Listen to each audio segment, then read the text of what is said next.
teman-teman dari kapal memperagakan bagaimana siapa tahu kan keselamatan kita. Jadi mohon diperhatikan supaya kita sama-sama tahu bagaimana cara memakai life jacket. Ya, jadi kita peragakan kita peragaan ya. Silakan kakak. Perjalanan kita tempuh kurang lebih 22 jam dari Pelabuhan Palu ke tujuan ke Pelabuhan Karyango. Dan untuk peragaan alat keselamatan mari kita tunjukkan dan kita praktekkan supaya saat terjadi mara bahaya bisa kita untuk secepatnya memakai baju life jacket. Cara-cara untuk pemakaian life jacket yaitu melepas kancing pada life jacket.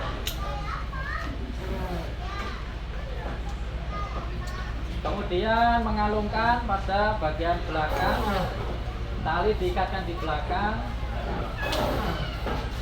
dan mengalungkan di leher bagian belakang. Kemudian mengaitkan kancingan di bagian depan, ada dua, atas sama bawah. Kalau kurang kencang bisa ditarik talinya ini.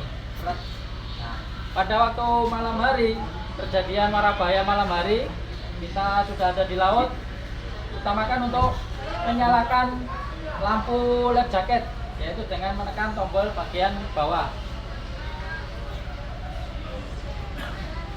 Dan jika terjadi pada siang hari, kita bisa menggunakannya dengan peluit untuk menandakan bantuan segera datang. Dan untuk Bapak Ibu tolong diperhatikan untuk tempat life jacket, yaitu di ruangan ini berada di bagian belakang, yaitu di pintu warna oranye. Dan untuk ruang ekonomi VIP itu berada di bawah kursi, dan di lesehan sopir ada lemari juga, dan ada di belakang itu lemari life jacket. Di situ ada anak-anak dan life jacket dewasa. Nanti biar diarahkan untuk kru. Dan untuk mara bahaya yang kedua yaitu jika terjadi bunyi alarm, yaitu satu panjang secara terus-menerus menandakan tanda bahaya untuk kebakaran.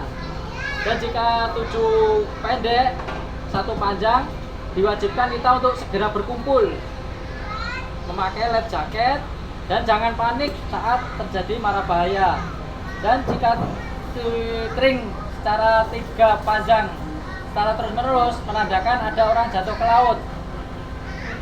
Dan kalau kering 1, panjang 1, pendek 1 menandakan sudah berakhir, selesai, tidak ada masalah dan teratasi. Gitu. Sekian aja kami ucapkan.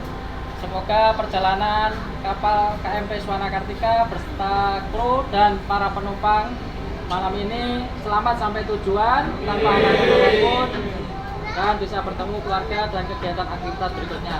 Amin. Berhubung kita banyak anak-anak, tolong diawasi anak-anaknya, jangan sampai direleng-leleng ataupun bermain keluar. Tolong untuk orang tuanya mengawasi dan aktiflah untuk menjaganya, karena situasi di tengah laut itu kita nggak tahu cuaca gelombang atau cuaca buruk, jadi dimohon untuk partisipasinya orang tuanya untuk mengawasi. Dan untuk bapak-bapak yang bagi yang merokok, pastikan puntung rokoknya dimatikan sebelum dibuang, harus posisi mati gitu. Terima kasih, sekian, wassalamualaikum warahmatullahi wabarakatuh. Kita di atas kapal Swana Kartika baru saja melaksanakan safety talk di atas kapal sebelum kapal berangkat atau sebelum kapal berlayar. Jadi ini menjadi satu kebiasaan bagi kita supaya kita terbiasa ya mentaati peraturan pelayaran, berarti mendukung terciptanya keselamatan berlayar. Salam Dharma Jala Pada Tamu.